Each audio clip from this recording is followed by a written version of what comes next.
on now? There. Okay. So I was an accountant, and I'm also fighting a cold. So if you hear something, that's a lozenge so I don't cough, and I got some water, and I hear, yeah, you guys are coughing too. And I got to retirement, and I'd been a corporate accountant. I taught accounting in school, and I was trying to figure out what I was going to do. And I had a couple ideas, and one was to teach, but they wanted me to teach in the summers, and that was no good, so I dropped that. And then I thought maybe I could do some consulting, but being an accountant, it's not like I had a lot of contacts, so I didn't have a lot of customers, so that wasn't going to work out. And I started thinking that what I liked to do my whole life was to read. And I liked histories and mysteries. Those are my two subjects. So like right now I'm reading, there was a Masterpiece Theater in the 80s. This is my wife, by the way. In the 80s called I, Claudius by Robert Graves, which I've read a couple of times, and the story is great. So I'm reading that again. And I don't know, the thing I read before that was, I think, on James Buchanan. So I always like history, but I like mysteries too. And when I was a kid, I read the old Raymond Burr, Earl Stanley Gardner, Perry Masons. And I loved those when I was like 12 and 13. And I've always liked reading mysteries and Sherlock Holmes and all that sort of stuff. So I got to thinking, well, maybe I could give talks like this about fraud cases. Because when I taught accounting, I would tell stories of frauds, and my students liked those, maybe because I wasn't talking about debits and credits, but they liked the stories anyway. And then, I realized I didn't have enough content because, it's not like I was an FBI agent or something. So that got me to thinking, well, maybe I could write a story. And as all of you know, accountants, we do spreadsheets, we don't do Word documents. So like the biggest thing I ever wrote was an email, right? Except for stuff in college when I wrote papers that my wife corrected for me. But I got to thinking, well, maybe I could do this, and I came up with an idea, and I came up with a character. So all my good guys in my books are people that I admired. And everybody who's a bad guy are people who I thought were jerks, which made it really easy because I had pictures and I knew why I liked them or disliked them. So that was the first part. And the second part was, where do I write? So I focused everything on New England, on places I've been. So my first book is set on Nantucket. The second book, DUPED, is based on the Gardner theft. So it's all stuff that's like easily accessible, and if it's not, there's always Google Zoom, and I can do that. So anyway, that got me to, I wrote the first book, and I have a character called Uncle Louie. So Uncle Louie is this mafia-type guy with his nose sideways, and you get the picture like somebody from The Sopranos. And a friend of mine said, you have to give Uncle Louie his own book. So I wrote DUPED. And I tried to pick the biggest crime in Boston, which is obviously this, right? I was thinking the Da Vinci Code, something big and grand scale. And so I wrote it, and then he said, well, this is a great book. Now you have to do presentations. So I started doing, I came up with this presentation, and I've done about 50 of these now. I make way more money from giving presentations than I do from my books. But that's okay, it pays for my golf, and it pays for the cost of doing the books, and all of that. So all of this is sort of a long way of saying, all my books are fiction. I did a lot of research for this one, which is on the Gardner theft. I did a lot of research for the other one called Ponzi'd, which is on Charles Ponzi and Bernie Madoff and folks like that. And so it's sort of an interesting topic. I got 100 people. The topic got 100 people in Worcester and 70 in Bourne. And this is a very nice size audience, and I really appreciate you all coming out. So what I would like you all to do now is to close your eyes and just relax. Now, a whole bunch of you aren't going to do it, and you're going to keep staring at me, which is fine if that's what you want to do. But this goes a little bit better if you close your eyes and just listen to me. So pretend you're able to look down over the city of Boston. It's March 18th, 1990.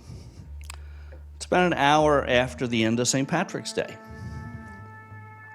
Below you is a rectangle building with a skylight in the middle. There's a road to the left of it called Palace Road, and that road goes towards the Fens. In front of you is the fence. Up to the left side is the Citgo sign at Kenmore Square and Fenway Park. Off to the right is the Museum of Fine Arts in Northeastern University.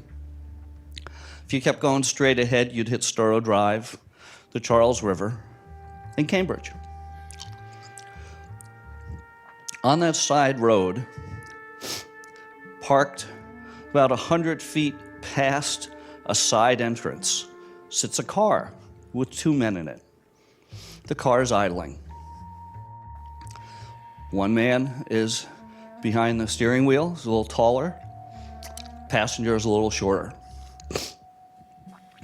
All of a sudden, from behind them, they hear people singing St. Patrick's Day songs. You know, kids have been out drinking. It's just after St. Patrick's Day. So they're singing Irish Eyes Are Smiling and all that. They come up alongside the car. They look inside the car. They see the left shoulder of the driver. He's got a patch on his shoulder that says Boston Police. Oh my God, one of the girls says, we're going to get busted. They're underage. So they all scamper away over across the street towards Simmons College. The men stay in their car. A couple of seconds later, that side entrance, the door opens up. Just for a second, light flashes out, the door closes, light goes away. It's not a brightly lit road, it's sort of an amber color from the streetlights. The men still stay in their car. At about 20 after 1, the driver puts the car in gear, slowly goes up to where he's opposite that side entrance, and the two men get out. They're both in Boston police uniforms, everything to their pointed hat and the stripes down their pants. They go up to the side entrance. Hey, let us in. We hear there's been a disturbance. They get let in. Now they're in sort of a glass-enclosed, clear glass area.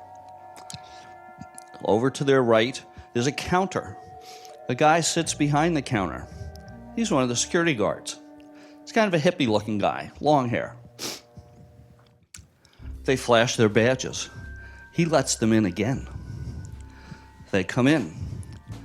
Hey, we hear there's been a disturbance. Come out from behind the counter. We want to talk to you. He comes out from the counter. They say, where's your partner? Oh, he's doing rounds. Call him down. While they're waiting for the other guy to come down, they grab him, put him up against a wall. We think there's a warrant out for your arrest. They take his wallet out, look at his name. We know who you are. We know where you live. The other guy comes down, same deal, slammed up against a wall, wallet taken away.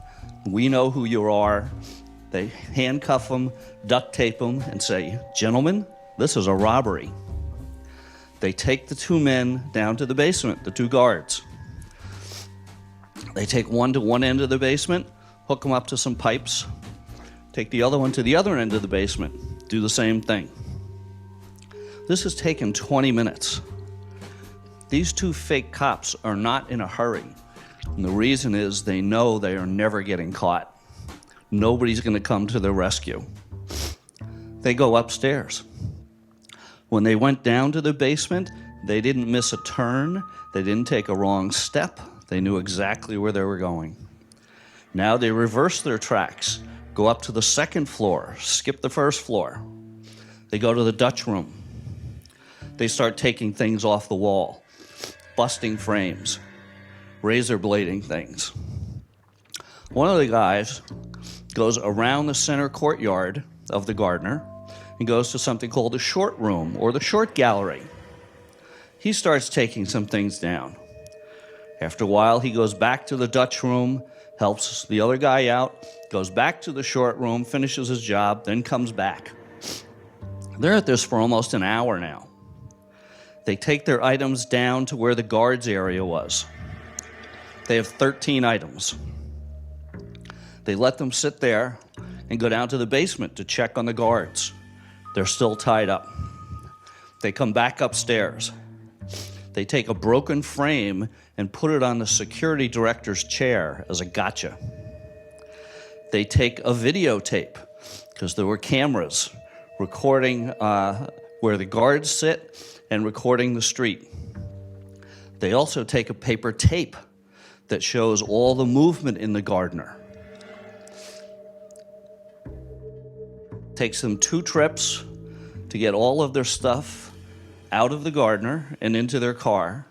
1, 2, get in their car, drive up Palace Road, and disappear.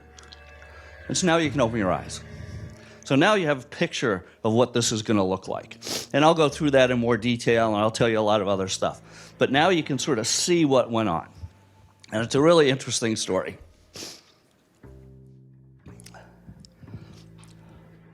So this is what the Gardner Dutch room looked like after they were done. So like I said, these were thieves. These were not art lovers. So you can see there's busted frames. Things are torn apart. Okay, this is the Dutch room. That's the tapestry room there. They went in there for just a second or two, and then they left. Here's the courtyard. The second guy who went to the short gallery went down this way, and I'll show you a better picture of that later. So the first way you start off this story is, who was Isabella? Where did this museum come from? So there aren't a lot of pictures of her. She was sort of protective of what her image was. So there are a lot more sketches and paintings than pictures, but there are some. So this is her as a teenager. This was her engagement picture to Jack Gardner, 1860. So they both came from a lot of money. She was from New York. He was from the North Shore of Boston. It was a wedding of a lot of money. I'll tell you how much money and you'll be astounded. This is a picture of her with her son, Jackie. Unfortunately, he passed soon after he was born. She had one other pregnancy that ended in a miscarriage, and that was the end of them trying to have children. But that began their journeys of collecting art. And they went to China and they went to Europe. So here's a picture of her, 1888. So this may be a little hard to see, but so this is a ladder. This is them building the Gardner, and here's her on a ladder telling the guys what to do. So it's not like she wrote a check and said, build me a building and I'll come back when it's done. She was telling them what exactly to do, which goes over into what the museum is like. Everything that's exhibited right now is exactly where she said she wanted it to be. Here's another picture of her in her spiritualist phase. She was a little quirky. And this is a picture of her later in her life. These are more famous images of her. Right? So that's the painting by John Singer Sargent, that if you go to the museum, it's just astounding. I mean, the gold and the red just pop off. This does nothing for that. These two were by a guy named Anders Zorn. And you see this little headdress she has on? On the top of it, it was tipped with diamonds. So when I said she had money, yeah, she had a lot of money. So here's a sketch of her that was in the Boston Globe, and she's walking Rex the lion from the Franklin Park Zoo up Boylston Street because she wanted to, and she could. And here's the story from the Boston Globe saying Mrs. Jack's latest lion. She was sort of out there for her time. Remember, this was 1870s, 1880s, 90s. Obviously, women didn't even have the right to vote yet. That wasn't until 1917. So, for her time, she was, drinking beer, smoking cigarettes, playing backgammon, driving a fast car. Oh, my God. And she said she's a millionaire bohemian, the eccentric, the leader of the smart set. So she had a lot of artistic-type people around her. So it's just in quick fashion. So when her dad died in 1891, he left her $1.8 million, which is $78 million today. And then Jack died and left her $2.7 million, which is over $100 million. So she had the equivalent of about $180 million. So when I said money, I meant real money, not, a couple of million, a lot of millions. Museum opened in '03. That side entrance I told you about, that was her private entrance when she lived there, because she lived on the 4th floor. You can't get in the 4th floor now. Right now it has administrative offices and a lot of other objects of art that you will never, ever see, which I will explain in a minute. Why? And she died and gave the museum $1.2 million, which might seem like a lot, except it's not. And here's the reason. I'll get to that in a second. So this is where she lived before the museum. So her dad built that side. This was down in near the public garden on Beacon Street. And then Jack built the other sides. They had both of these, so she was sort of a hoarder. So she was filling these things up, and finally it's like, oh my God, we need a better place. So they built the museum. These buildings were torn down by a member of the Draper's family, Draper Labs, and that's what's there now, but there is a little plaque that says that's where she lived. And so that's at 150 Beacon Street. So just in case from you're visualizing before, you don't know where the Gardner is. So there's the Gardner, there's the MFA, Fenway Park, Northeastern, here's the Fens. There's that Palace Road on the side. So here's another picture of Boston, just to give you another view. So there's the Fenway. You're all going to recognize this next one. Right? South Boston, Whitey Bulger territory. He may or may not have had something to do with this theft. So I'm going to ask you to remember 3 things. So the first thing I want you to remember is that Palace Road, which is the road on the side. The second thing I want you to remember is this place called TRC Auto Electric. It's a car repair store, Dorchester Avenue. He's nodding at me like he knows this. 1325 Dorchester Avenue in Dorchester. Still there, but that's the second thing I want you to remember. And the third thing I want you to remember is the city of Revere, which is about 6 miles north. So Palace Road, TRC, Revere. Those are sort of the high points. So the Gardner, in case you, by the way, you should all go there. It's a fantastic place. But it's an inner courtyard, 4 stories, everything goes around it. Most of the things that are there are things she brought over. So it's not just like, a wall with paintings on it. She brought over walls, floors, fireplaces, ceilings, everything. And she said, a friend of hers said if she never inherited money that was hers, she would fill it with objects and open it up for people to enjoy. And that's exactly what she did.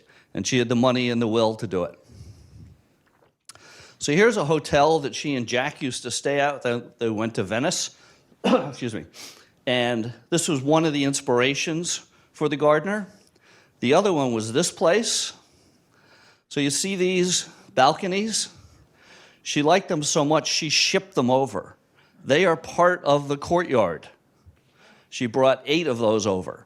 So when I'm saying she ships stuff over, she ships stuff over. And here's the Gardner right now. So here's the courtyard. This is the 2nd floor. If you see back here, that's one of the empty frames. So here's what the Fenway looked like before she built her museum. It really wasn't a very nice place. It was sort of, a swampy thing, and nobody was building there. But she got the land pretty cheap and put up her buildings. And that's what it looked like after she was done. And it looks a lot better, and then people started building out Huntington Avenue. So, a little bit about her. Why were people able to break into this thing so easily? Right? All they do is knock, say, hey, we're cops, and they walked in. So there were a couple of issues, but the biggest issue was her will. So remember I said she left $1.2 million to the museum? The problem was she said they could only spend the income. So if you do some quick math, say $1.2 million, 10% of that is $120,000. You can't run a world-class museum on $120,000. The place was in horrible shape. So the people on the board were not great at fundraising. right? If you're on the board, that's what you do. You write a personal check and you get other people to write checks. They didn't do that. So the place was not in very good shape. And they couldn't sell or move anything. So remember I said there's stuff on the 4th floor that you'll never see? They can't take stuff from the 4th floor and put it on another floor or sell it, because if they do, they have to sell the entire museum and give the money to Harvard. This will still exists. So it's not even like they could loan things out to make money. They were restricted on what they could do. So they couldn't sell stuff, they couldn't loan it out, and the board wasn't raising money. So the place did not have great security, and it was because of this. The stuff on the 4th floor, there's thousands of pieces up there. You'll never, ever see them, because if they bring them down, the museum goes away. So what was the Gardner like? So remember I said there was a camera that they took the tape from? There was no backup. It's usually good to have backup. Okay? The guards were literally hippies and old men. Literally, and I'll show you pictures. There was no auto alarm. So normally if there's an alarm system, when the guards go around, they put a thing in here, it registers. They put a thing in here, it registers. Da, da, da, da, da. If they miss a spot or don't show up, like for an hour and a half when they're down in the basement, alarms should go off.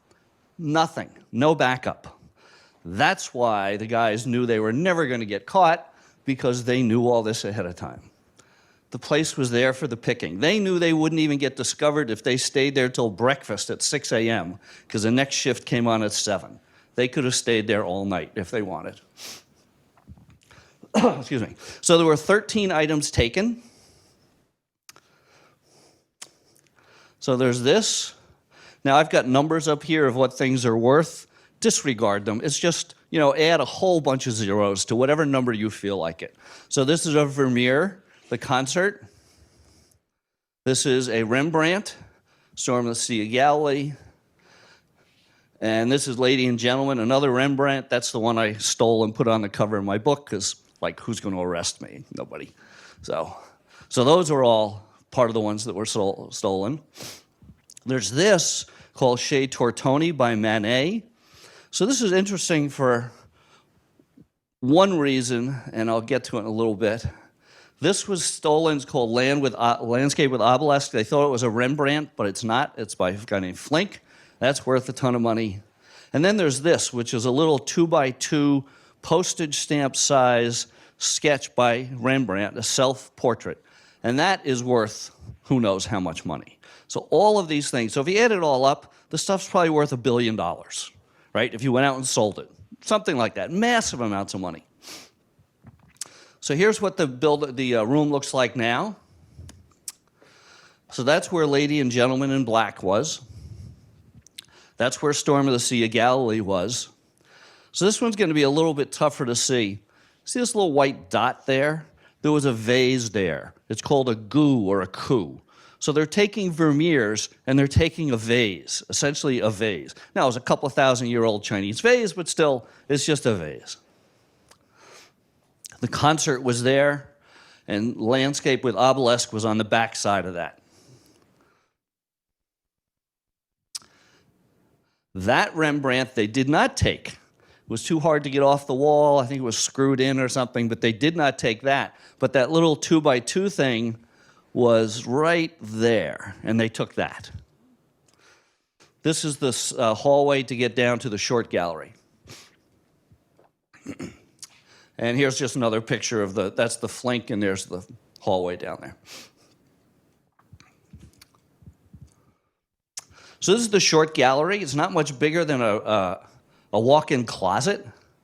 So it's just this little area here on the other side. So one of the things that was taken was an eagle called a finial.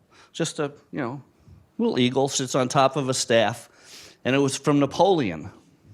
And that was back in there, and this is the Napoleon's flag that was on the same staff. They didn't take that, they took the eagle. They also took sketches from Degas. Now, Degas is world-class, of course, but he's not Vermeer and he's not Rembrandt, but they took 6 sketches from off of one of these doors back here. So not even one of the first doors, off the back doors. Just sort of odd picking what they chose. Oh, fire alarm. So this is what the finial looked like. And you can see it says 1 because that's Napoleon's first regiment. This is the only item of the 13 that has ever been seen. And a couple of months after the theft, a guy named Bobby Donati from Revere, remember I said remember Revere, a guy named Bobby Donati from Revere went to a jeweler on Washington Street in Boston and said, hey, will you buy this from me?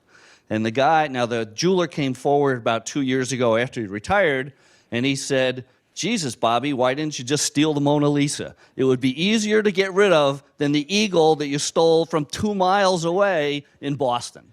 So Donati walked away, the guy didn't buy it. That's the only thing that's ever been seen. Excuse me.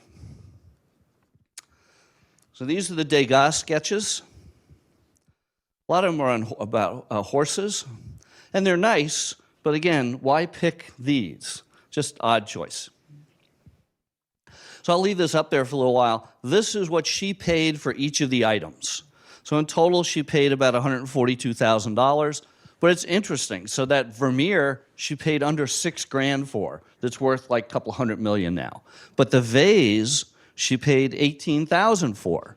So, things have different values at different times. The Degas sketch is almost nothing. That little Rembrandt, the 2x2, she paid $120 for. Back then, right? Things are different.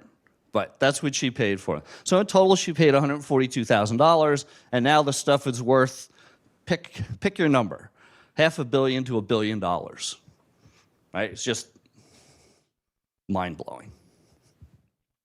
So like I said, I was an accountant, so I sort of like digging into things. I'm retired, so I have nothing else to do. So I go digging, and I find weird things. So this is her receipt for getting the Chez Tortoni, that painting. This is her receipt for shipping the Degas. See there it says Degas. This is, her items that were held in France. So here's a Rubens and here's a Rembrandt. So that little 2x2 thing is called Trois Moustaches, because it looks like he has 3 mustaches. So here it is, Trois Moustaches, right here, $120. This is her receipt for the concert by Vermeer. Right here it says concert. And this is her receipt for buying that Napoleonic flag, not the finial, but the flag. This is her receipt for a Rembrandt. And this is her personal check, or one of the 2 checks she wrote for for the vase, for that Chinese gu or coup. So I just, being an accountant, I just think it's interesting that she used State Street Bank and Trust. But that's her check. Anyway, so we've talked about Isabella. We've talked about the stuff that was stolen. So the question is, why that stuff? Right? There's thousands of items in there. Some of them are worth more than what was taken. Why that stuff? So there's all sorts of theories. So you have to think of this like the Kennedy assassination. Nobody really knows, right? The Kennedy assassination, nobody was put on trial, so there's no proof of the evidence. So there's no proof of this either. But I like this theory. So that is a guidebook to the Gardner. And I was digging around, and I found a guy who said that he thinks the stuff that was taken was because it was pictured in the book. So being kind of crazy like I am, I bought the book. And if you go through the book, you see the little pink things on top. The stuff that's pictured, in many cases, is the stuff that was stolen. So I think, and I like this theory because it's really simple. They took it and said, here, you go get these, and you go get these, and then we'll meet downstairs, and then we'll figure out what we're going to do with them after we've stolen from them, but we're just going to steal what's in the book. I kind of like that theory. There's lots of other crazy theories, but I like that one.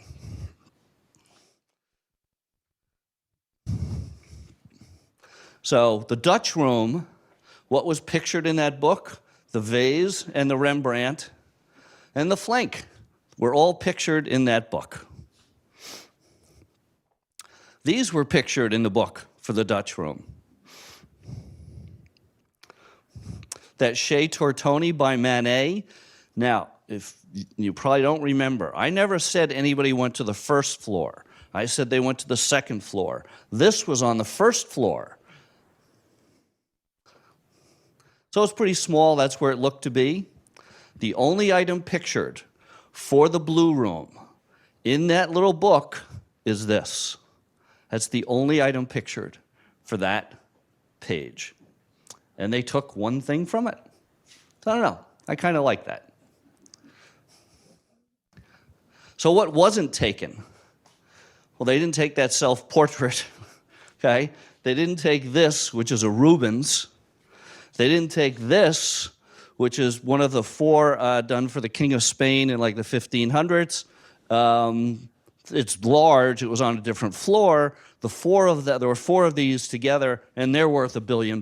They could have taken one of those, but they left that stuff, plus tons of other things.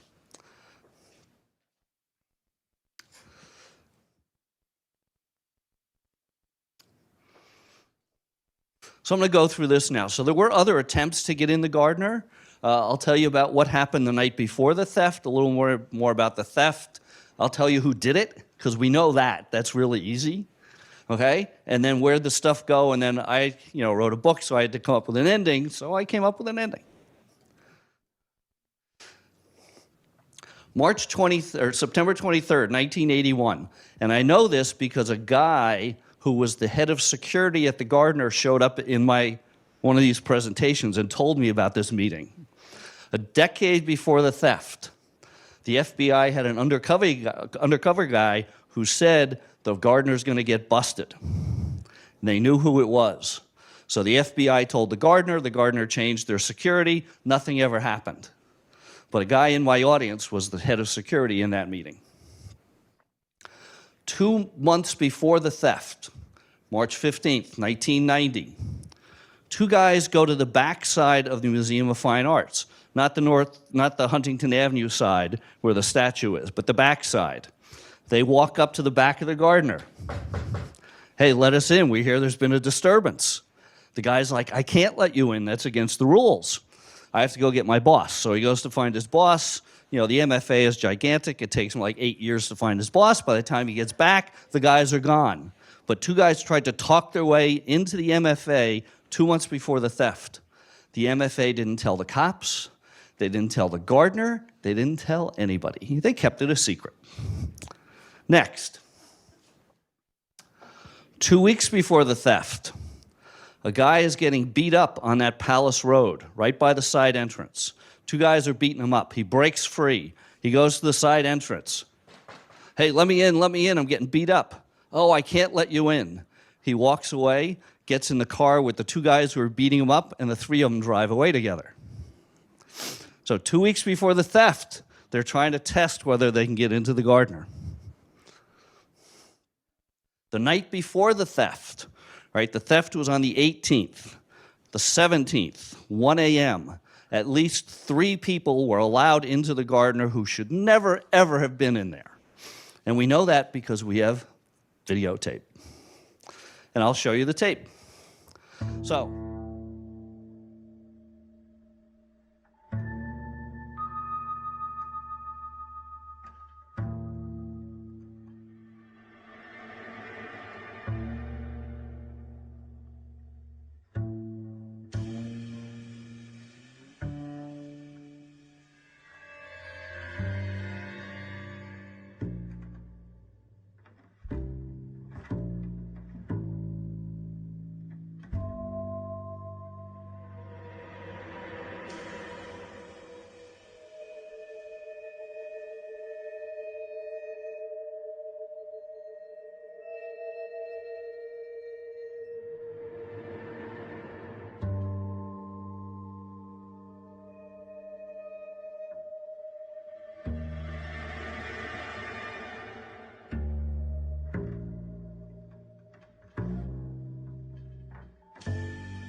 I took screenshots of the tape. So here we are, March 17th, 1990, 47:19. So about 12 minutes before 1 a.m. Remember I said the guards were old men and hippies? There's the old man. I do not know his name. I can't find his name out. He was not on duty the night of the theft. He was on duty the night before the theft. But there he is, and here's the security guard station that I told you about. Here's the other guard. Here's the hippie. Okay? And this is right about the same time. The old guy's sitting there, and this guy's on the phone to somebody a couple of minutes before 1 a.m. That guy is a guy named Richard Abath. He likes to go by Rick. I've had people in the audience who were related to him. Okay? He's the hippie. Huh? Yeah, wait till you see a closer picture of him. You'll change your mind.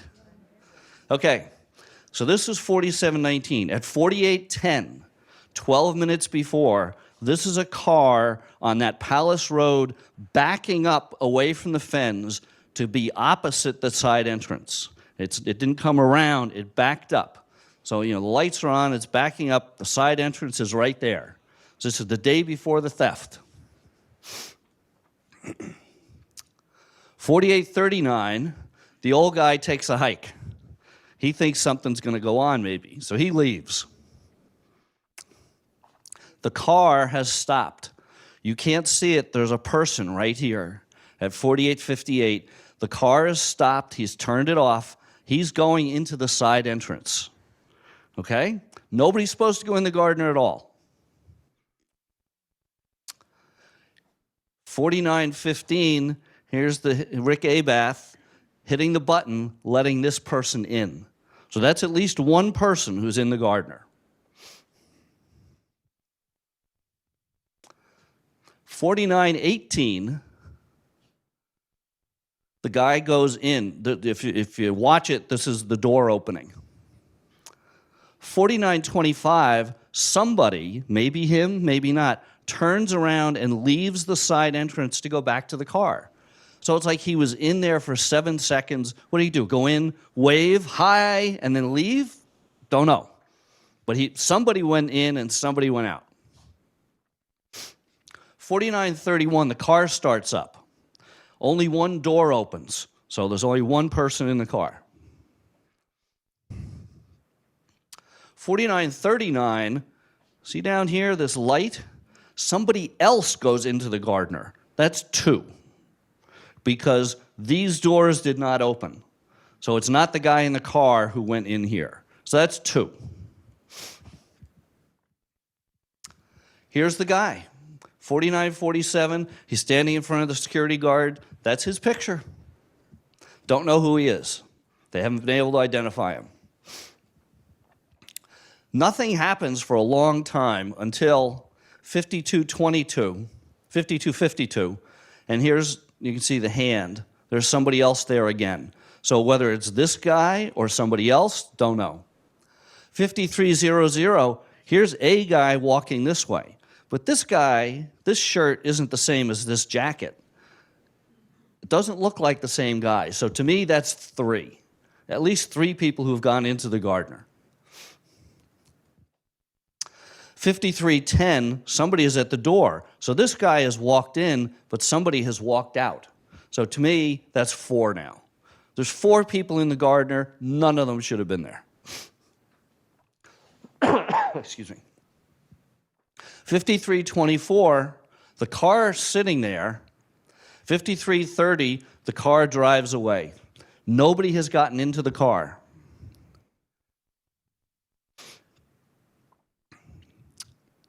So there's four people gone in and out. Nobody knows who they are. In 2015, the guy who was the ex-Norfolk County DA said one of his clients, he was in private practice, one of his clients knows who the guy is who went in and out of the Gardner. That guy who walked in with his hands in his pocket. He says his client knows who that guy is and that guy planned everything. but he doesn't want to come forward because he's feared he's going to get killed. So they give the name to the U.S. attorney, but nobody ever was arrested. Maybe it was a false lead. Who knows? But they never busted anybody for it. And they said that this guy, I'll get to that later. So March 18th, right? So I told you about the partiers, the kids on the on the road. The car that was driven the night of the theft was an '88 red Dodge Daytona hatchback. We know that because those kids saw the car. They knew what they had seen. They didn't get a license plate, but they knew the car. I told you about the security guards, and I'll tell you a little bit more about the theft and the discovery. So here's the partiers, here's their statements. And it's just a lot of stuff, but they were just college kids. You know, those are their names, Justin Stratman, Nancy Cloudy. Now, the interesting thing is she says that the sketches they had of the fake guards, that the guy who was driving the car did not look like one of the sketches. So to her, there were at least 3 people involved, per her. Could be. But the cops said, you know, you were drunken kids, thanks for playing, go home. So they did. So here's what an '88 red Dodge Daytona hatchback looks like. Okay? Not exactly an anonymous-looking car, right? It's not like it was an '88 gray Toyota. You know, there's 8 billion of those. There aren't 8 billion of these things.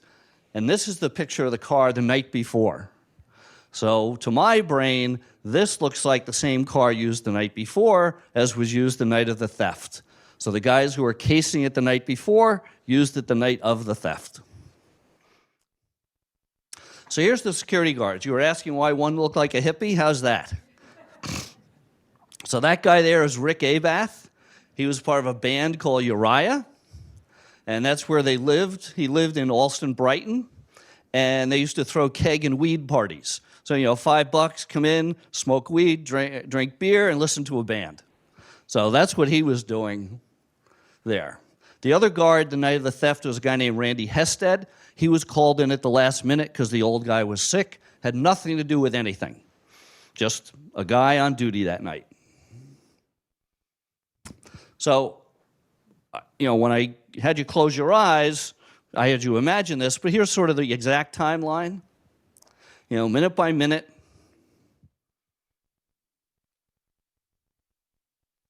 Take him to the basement.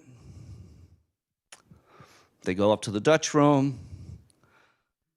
They go to the short gallery, back to the Dutch room, more in the Dutch room, then to the little gallery, and then there's no movement in the Gardner at all for 15 minutes.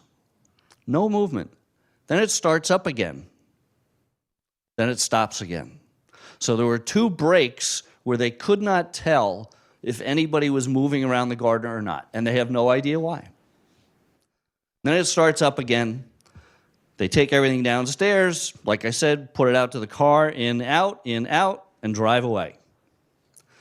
So at 2:45, it's Gone Baby Gone, 2:46, which is a great book and movie. Casey Affleck, directed by his brother. Good book. So here's a picture of that Palace Road, and here's the side entrance. That was excuse me, Isabella's private entrance when she lived there. So that's the day after the theft. And this is what it looks like now. So this is a schematic that I stole from the Boston Globe. Thank you very much.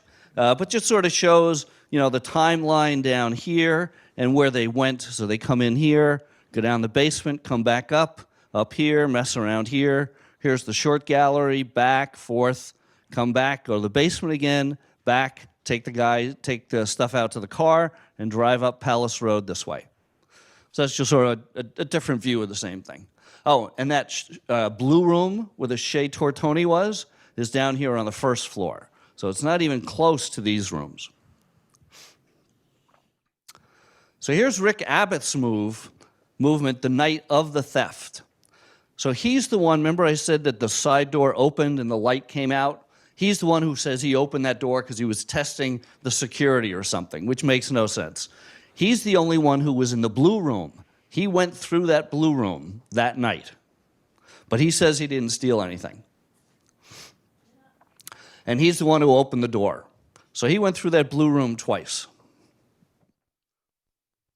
How do we know where these guys were moving? The only thing they didn't know was that the tape they took of the movement, there was a copy. And they didn't know that. So we have the copy, and this is a piece of that. So we can tell minute by minute who's moving in the Gardner and where. So here it says 3819, 155. Someone is in the Dutch room, investigate immediately. Yeah, no kidding, you're getting robbed, except this isn't linked to anything. It only goes to the security guard sitting at the desk, and the security guard at the desk is in the basement. So this thing just prints off, nobody knowing the wiser. That's why they knew they weren't going to get discovered. So now I'm going to play this. So hang on one second. Clock in. There would be 2 guards. Rick Abbott was one of the night watchmen on duty the night of the crime. Until now, he'd never done a television interview about what happened that night. Cops rang the doorbell. They said, Boston police, we got a report of a disturbance on the premises. So I buzzed them in. That decision to buzz them in is something Rick Abbott has had to live with for the past 23 years. The cop that was dealing with me turned to me and said, "Don't I know you? Don't I recognize you? I think there's a warrant out for your arrest. Can you step out from behind the desk?" Here, Rick makes another grave mistake. He steps away from the security desk and away from the panic button. His only way to contact the outside world. His only way to prevent what was about to happen. In a matter of minutes, the 2 thieves had both night watchmen completely under their control. He finished cuffing me and he cuffed my partner and very dramatically said, "Gentlemen, this is a robbery." The thieves lead Rick and his partner down to the basement to different areas. Rick is taken to the boiler room and cuffed to an electrical box. His eyes and mouth were duct taped, and he feared for his life. It all happened so fast, he never had a chance to hit the one panic button by the guard desk. He knew no one was coming to help. Did the thieves know that as well? It appears they did, since they were in no rush to get out. Path is interesting. They took the guards after they handcuffed them and taped them and brought them into the basement. About 24 minutes elapsed, though, before we see them again. Motion detectors placed throughout the building picked up their trail for nearly an hour and a half. But that didn't matter. Those motion detectors weren't connected to police outside. They only alert the guard sitting at the computer by the entrance. A computer that was now unmanned. I found that on CNN. So he did that interview with Anderson Cooper in 2013, but they replayed it a little while ago. So I just think that's kind of cool. Let me get this back. So nothing happens from like 2:45 until 7 a.m. when the next shift comes on, and they get discovered. So here's Abath tied up down the basement. Yes, that is a knife, but that was put there when they were trying to cut him out, right, to cut him loose. I had a slide up there before. So I've had very interesting people show up in this. So one of the cops who was in that book that's floating around, who found him, was in my audience. It was very, very cool, because he's like looking through the book. I'm like, "What are you looking for?" He goes, "My name." I'm like, "Who the hell are you?" He's like, "I'm the cop." So he was one of the guys who went down and found him in the basement. So it's just interesting who I run across in this. So what do we know about the thieves, right? We know people went in and out the night before. Maybe they were the thieves, maybe not. We know they had a red Dodge Daytona hatchback, and we know where they moved from the tape. But we also have descriptions from the security guards, from Abath and Hestad. And so here's the sketches. So here's one guy, and so they put a mustache and no mustache. And here's the other guy, mustache, no mustache. This guy has glasses. So they had good sketches, and they had descriptions. But, these cards were scared. They could have been killed. They didn't know what was going on. So their descriptions are slightly different. So Abath says gold square glasses. Hested says none. Abath says no mustache for number 2. Hested says, oh, yeah, he had a fake mustache. But that's fine. Like, that's what happens when people are under stress. They weren't lying. They just had different remembrances. So who did it? Was it an inside job? Was it freelance guys? Was it the mafia? Was it just a couple of street guys? So here's Rick Abath, a security guard. Frankly, he passed away about 6-9 months ago. He passed tons of lie detector tests, was never arrested, was never charged. He was a teacher up in Vermont, never had great wealth. He didn't do anything. He was just stupid that night. That was what he did wrong. Okay? Frankly, I'd have gotten rid of the haircut a while ago, but I'm not sure that's a good look. So here's another guy they think might have had something to do with it, a guy named Brian McDevitt. And he stole money from safe deposit boxes. He dressed up as a FedEx driver and tried to steal paintings from the Vanderbilts. He lived on Beacon Hill on the day of the theft. So he was like 2 miles away from the Gardner. He told his girlfriend that he was paid $300,000 to rob the Gardner and then had to leave town. So where did he go? He went to Hollywood and wrote a script about the Gardner theft that he tried to sell as a movie, which never happened, and then he vanished. So that was his one claim to fame. So it could have been this guy. Any of you know Miles Connor? Okay. How do you know Miles Connor? He used to have a band, and he used to play in Quincy on Wellesley Boulevard. Oh, you mean this band? Yeah. So this was his band called the Wild Ones. Yep, and he was sort of a minor celebrity around here. So when I said interesting people show up in my thing, I was doing this in Bellingham, and I'm walking in behind this guy, and he sort of looks a little disheveled and a couple of steps up from homeless. And we walk in, and he turns to me and he said, "Are you the guy doing the presentation?" And I'm like, "Yeah, who are you?" He goes, "I'm Miles Connor." It was him. He goes, "I want to trade books." I'm like, "What do you mean you want to trade books?" Here's his book. So he gave me this and he signed it, and I gave him a copy of Duped and signed that. So he was in my audience. So I'm up here talking. So, right, this slide is up there. Oh, my God, yeah. So here's Miles. So that's about what he looked like when I saw him. And I'm up here, like, talking about Miles, and he's sitting, like, right there, talking to my wife, and she's, like, asking him questions. And he's like, "Yeah, you know, the guy who was driving the car wasn't the guy they said." He said the guys who went in went to California where he was in jail, asked him how to do the robbery, then after it was done, flew back out and said thank you that it worked. And my wife asked him, "Why did they steal that vase, that goo or coup?" And he said to her, "Because that's what I wanted." Now, she did not ask him if he still had it. And I've asked some people I know, and they think he's mostly full of crap. But, 50-50 what he says is true or not. But anyway, so he was in my audience. So it was very cool meeting, like, the one guy who's still alive who had something to do with the theft. But anyway, so that's Miles. He was friends with that Bobby Donati guy who had the finial. They were very, very close friends. He was very sad when Donati passed away. He was he was a decent rock and roll guy, but he kept getting arrested for stealing art. So his career sort of got put on hold back and forth. He was friends with another guy named Youngworth, who we'll get to. Oh, yeah, Jamaica Plain. So like I said, he was in my Bellingham presentation. Really interesting talking to the guy. So he went to it because he thought I was Anthony Amore, who's the head of security at the Gardner. Because a friend of his called him up and said, "Oh, somebody's talking about the Gardner. It's your friend." And they didn't realize it was me and not Amore. But whatever. It was fun. So here's this guy, William Youngworth. He stole Rembrandts with Miles Connor. He was convicted a lot of times.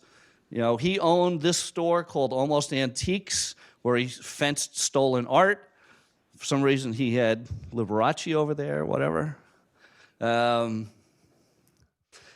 Now, he tried to scam the Gardner out of the reward money, and he showed a painting to a Boston Herald reporter.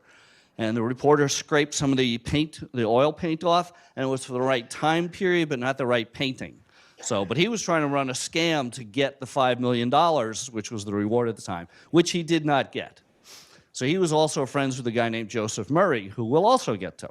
All these things are linked. I'll get there, I trust. So here's this guy, David Houghton. This is who Miles Connor said was driving the car, and who the girl said was not one of the sketches, because this guy doesn't look like either of the sketches. And so he dated Miles Connor's sister. Like I said, he got advice on how to do the job, but he weighed 350 pounds. So if he was driving the car, he never got out, because the fake cops did not weigh 350 pounds. So he never went in. But Miles said he had something to do with it. He passed away in '92. Here's another guy, Louis Royce. Remember I said in 1981 somebody was going to bust into the Gardner? He was the one the FBI had the tip on. And he knew about the Gardner because he slept in the Gardner Museum as a kid. When he was 13 or 14, he found out the man he thought was his father was not. And so he ran away from home. And so when he needed a place to stay, he would go in the Gardner during the day, go up to the 4th floor, sleep there, and then in the morning get up and rinse, reverse, and repeat. So he knew the Gardner inside out because he slept there all the time. He cased the Gardner with another guy. He also owned a place that fenced stolen art. So he, and this is a common thing, he robbed paintings and gave them back instead of going to jail, which is one of the thoughts of why the Gardner was robbed, because people were going to exchange it for somebody. He passed away in 2020. So it could just have been a couple of guys, right? A couple of guys broke into the Gardner. And there's one sketch, and there's the other sketch. How's that? How's that one? Those are the two guys who did it. So the guy on the left is named George Reisfelder, and the guy on the right is Lenny the Mutt DiMuzio. Right? They're mafia guys. They have to have fun names. So here's Reisfelder. His name was George Jamaica Plain Reisfelder. And there he is waving as he's being led off to jail for something else. Okay? Guess what kind of car he owned? He owned an '88 red Dodge Daytona hatchback. They used his car. I know. I didn't say they were bright. Remember I said to remember TRC Auto Electric? He worked at TRC Auto Electric. His sister-in-law said she saw that Shea Tortoni on his bedroom wall once. That's what she said. He died of a coke overdose a year after the theft in Quincy. Okay? By the way, this whole presentation is on my website. You don't have to take pictures. His body was found by a guy named Carmelo Merlino, who we'll get to in a second. So here's Lenny the Mutt. He worked at TRC Auto Electric. He was alleged, he disappeared, and then they didn't find him for 3 months because he was in the trunk of his car, and his car was under a bridge in East Boston, and he was allegedly killed by a guy named David Turner. So the two guys who went in were dead within a year. Here's David Turner. Guess where he worked? TRC Auto Electric. So that's 3. Here's this guy, Carmelo Merlino, who I just mentioned. Handsome guy, I think, right? He was a Patriarcha underboss. He owned TRC Auto Electric, and he ran a cocaine ring out of that for the Patriarchas. They would put the cocaine in the boxes that the parts came in, and that's how they distributed their cocaine. They got busted. They were right next door. Oh, I gotta talk to you later. Yep, you'll get on my list. Not now. But anyway, so he was convicted for armored car robbery. He was picked up on a wire talking about the Gardner stuff. Not that he had the stuff, but just talking about it. Remember, he's the one who found Reisfelder dead of the coke overdose. So it's not a stretch to say that he like gave him the coke and said, you know, you're going to tell me where the stuff is. Oh no, I'm not. And then he overdosed him. Maybe. They're all dead. So he passed away in prison. So here's TRC Auto Electric, 1325. Oh, I'll go back. 1325 Dorchester Avenue. My wife and I went to an event not far from there at the what hall, Pat? The Florian Hall. Florian Hall. And so one of her cousins knows what I write about in this speech. So he said, come on outside with me. I got a Whitey Bulger story for you. I said, okay, great. So we go outside, and he says, look across the street. And there's like some trees over there. And he said, down in there, that's where Whitey buried 3 of his bodies. That that Weeks, I think, confessed to burying them there. So that was the whole area where Whitey hung around in. But there's TRC Auto Electric. It's there now. You can get your car fixed. It's still open. I don't think they sell cocaine, but you know, you can get your cocaine wherever you want.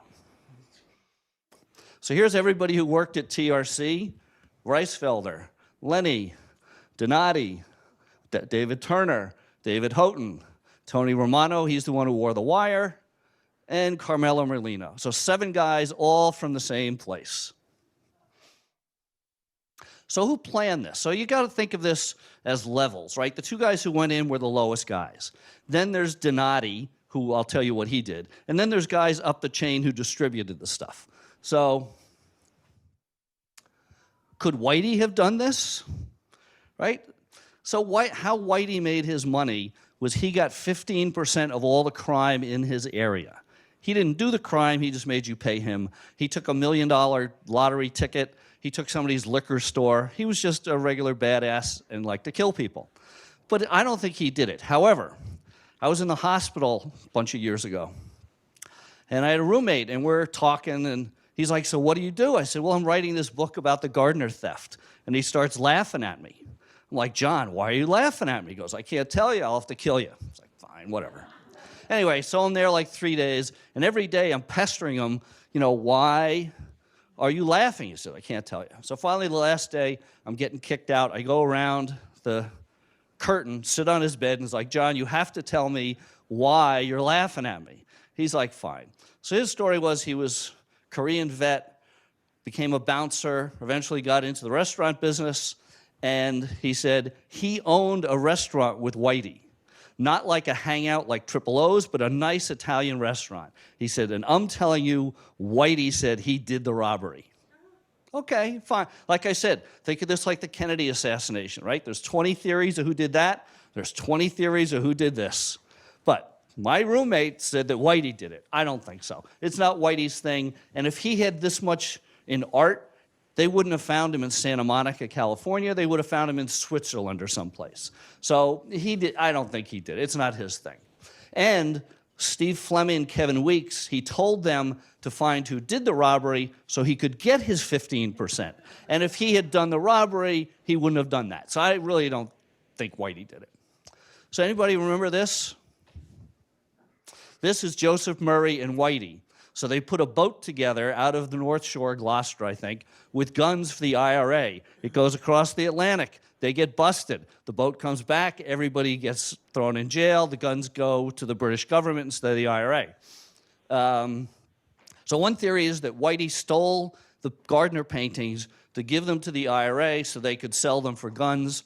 Way too complicated. I like my theory better with the book. I just don't think it had anything to do with that. You can disagree. So here's a guy, Bobby Donati. So this is what he looked like. So he was a driver for Vinny the Animal Ferrara, who was real high up in the New England Mafia. After Patriarca Sr. died, Patriarca Jr. came on. He was not as good a leader, so there was a big war going on. So he was part of that war.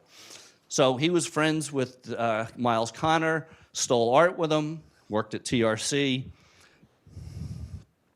He's the one who had that finial. Remember, tried to sell it. He's the one who had the 2 police uniforms. The night before the theft, in a bar in Revere, remember I said, remember Revere? In a bar in Revere, he was showing off the uniforms that he was going to give to those 2 guys to let them get into the Gardner. So that was his sort of role in this whole thing. He probably hired them and gave them the uniforms. So here's where he lived in Everett, and they tore his house apart. There was nothing there. Now, I'm not saying that this part is funny, because it's not, but... So he was killed on his front porch, and then he was stuffed in the trunk of his car. However, this part is funny. So here's the cops. At this point, we have no suspects. Unfortunately, in this kind of case, not many witnesses come forward. Yeah, no kidding, they're all going to get killed. Nobody comes forward. So I gave this speech in Revere, and my family was convinced I was going to get killed for all this stuff I talk about. But a friend of mine comes from Revere. He's Italian. He said, no, my cousins will be there. They'll protect you. So clearly it worked, because I'm still here. So here's a guy named Bobby Guarenti. So now we're going up the food chain. He hung out at TRC. He didn't work there. He knew David Turner very well. His widow said he gave some pieces to a guy named Bobby Gentile, who we'll meet in a second. A mobster said Guarenti told him the stuff was buried in the floor of his house in Orlando, Florida. He passed away in 2004. He was also good friends with this guy who was a Philadelphia mobster, Bobby Luisi. Here's Bobby Gentile. So another person in my audience was the director of the Gardner, Massachusetts History Museum, not the Isabella. He got a phone call. My neighbor across the street, I think, has all the Gardner stuff in his shed in the backyard. They'd called the wrong place, right? They called Gardner, Mass. Instead of Isabella. But the director called the FBI. They came screaming out to his museum. They take the tape. The next day, they're busting this guy's house up. And that shed, exactly, in Manchester, Connecticut, and in the floor, under the floor of that shed, they found a list of the Gardner stuff and what you could sell it for, but they didn't find the Gardner stuff. So again, you know, it's Reisfelder and Lenny, then it's Bobby Donati, then it's Gentile and Guarenti, and then the last step is that Luisi guy, because he's in Philadelphia.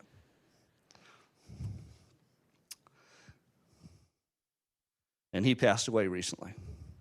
Excuse me. So here's another poor guy who had something connected to the Gardners. His name is Jimmy Irish Jim Marks, and he said that he had 2 of the paintings. He was bragging about it, and he was friends with that Guarenti guy. So they're up in Maine together, and Guarenti says, I know, let's go down to Revere and Lynn, and let's go see a movie together. So they drive down in 2 cars. They park outside his house. There's his house. This light bulb is unscrewed. As he's fiddling with his keys, Guarenti comes up behind him and shoots him 2 shotgun blasts in the back, just for bragging about that he had 2 of the paintings. So having anything to do with this thing is not a good way to have a long life. And it was Guarenti's wife who said that her husband did it. So where's the stuff? I'm getting to the end now. So where's the stuff? So, I forgot this part. So the other thing I had in this presentation was a woman came to me and said her husband had taken pictures of the Gardner stuff after it was stolen. And she gave me her name, and I sort of sussed out where I think she thinks the paintings are. So she thinks she knows where the stuff is. So it could be somewhere in a Massachusetts suburb. Or it could be in Revere with Bobby Donati, right? Maybe he hit it, and there's going to be a This Whole House episode, and they take a wall down, and oh my God, here's all the stuff, and it all comes tumbling out. Or it could be up in Maine with Guarenti. It could be in Connecticut. Maybe Gentile hit it somewhere else.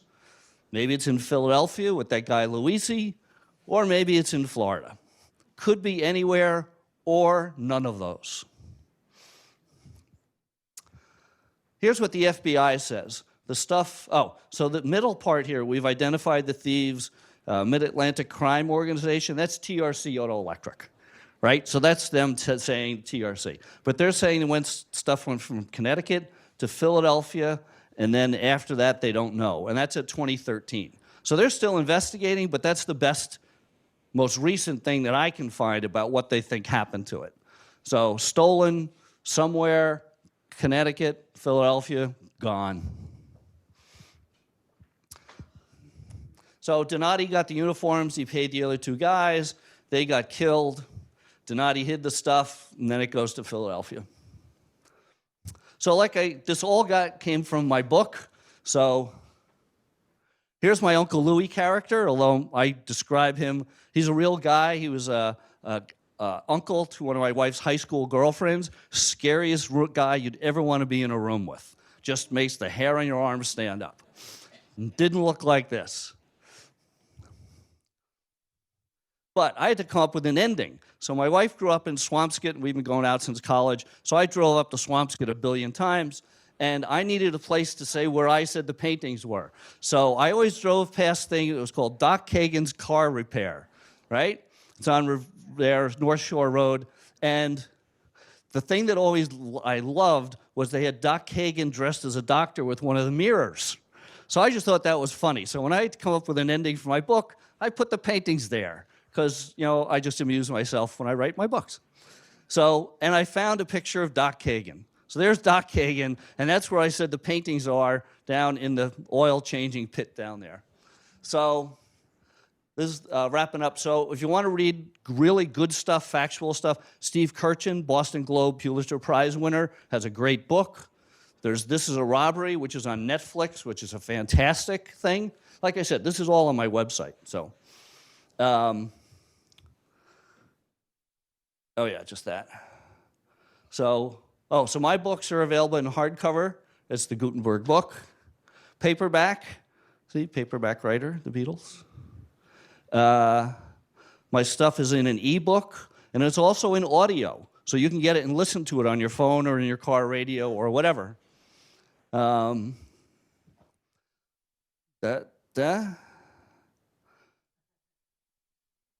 that's it. Thank you very much. So if you have any questions, that'd be fine. I want to talk to, so don't leave. If you want to buy my books, the paperbacks are, what, 11, the hardcovers? Oh, the hardcover's 15. You pay her, she does all the money. I just do the talking. Yes? The night before, Yeah.